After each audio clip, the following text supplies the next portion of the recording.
তোমরা জানো বাংলাদেশের 2006 সালে একটা অপটিক্যাল ফাইবার স্টেশন করা হয়েছে, সেটি হচ্ছে আমাদের কক্সবাজারে হয়েছে। সে অপটিক্যাল ফাইবার স্টেশনের সেটি সেই স্পেন, পর্তুগাল হয়ে সিঙ্গাপুর, মালয়েশিয়া হয়ে ফিলিপাইন হয়ে আমাদের কক্সবাজারের সাথে যুক্ত হয়েছে, পরবর্তী গাজীপুরের হাইটেক পার্কের সাথে যুক্ত হয়েছে। সে অপটিক্যাল ফাইবারের দূরত্ব ছিল 17,500 কিলোমিটার।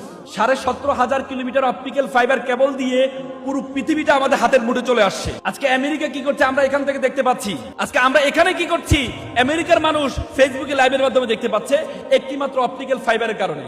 বিজ্ঞান বলে আমাদের মাথায় 2 কোটি নার্ভ আছে, বল যে একটা নার্ভের সাথে আরেকটা নার্ভকে যদি যুক্ত করা হয় তাহলে এটার দূরত্ব হবে 2 লক্ষ মাইল। তার মানে মাত্র 17,000 কিলোমিটার দিয়ে পুরো পৃথিবীটা আমাদের হাতের মুঠে চলে আসছে।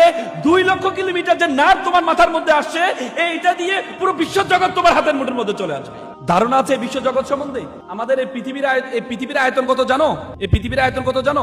52 কোটি বর্গ কিলোমিটার। এই 52 কোটি বর্গ কিলোমিটার পৃথিবীতে 7টি মহাদেশ আছে, 5টি মহাসাগর আছে। এই 52 কোটি বর্গ কিলোমিটার পৃথিবীটাকে আমরা যেই সূর্যটা দেখতে পাই, এই সূর্যের মধ্যে যদি ঢুকিয়ে দেওয়া হয় তাহলে 13 লক্ষ পৃথিবী ঢুকিয়ে দেওয়া সম্ভব।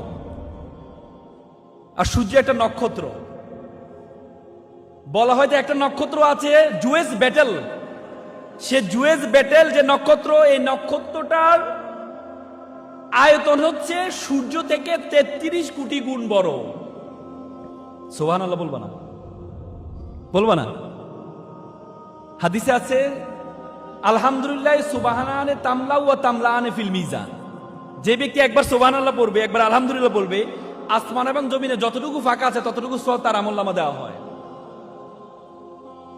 শুধু ছেলেরাই আমলনামা দরকার, মেয়েদের দরকার নেই, তোমাদের দরকার নেই। সবাই বলো সুবহানাল্লাহ। এই বিশ্বজগতে আল্লাহ তাআলা তোমাকে আমাকে বলেছে কুনতুম খায়রা উম্মাত। আল্লাহ বলছে you are the best nation, you are the noblest nation. আল্লাহ বলছে বিশ্বজগতে যা কিছু আছে আমি সবকিছু তোমার জন্য সৃষ্টি করেছি।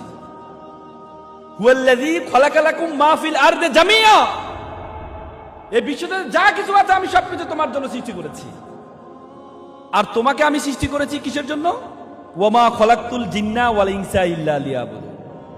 আর তোমাকে আমি সৃষ্টি করেছি শুধুমাত্র আমার ইবাদত করার জন্য।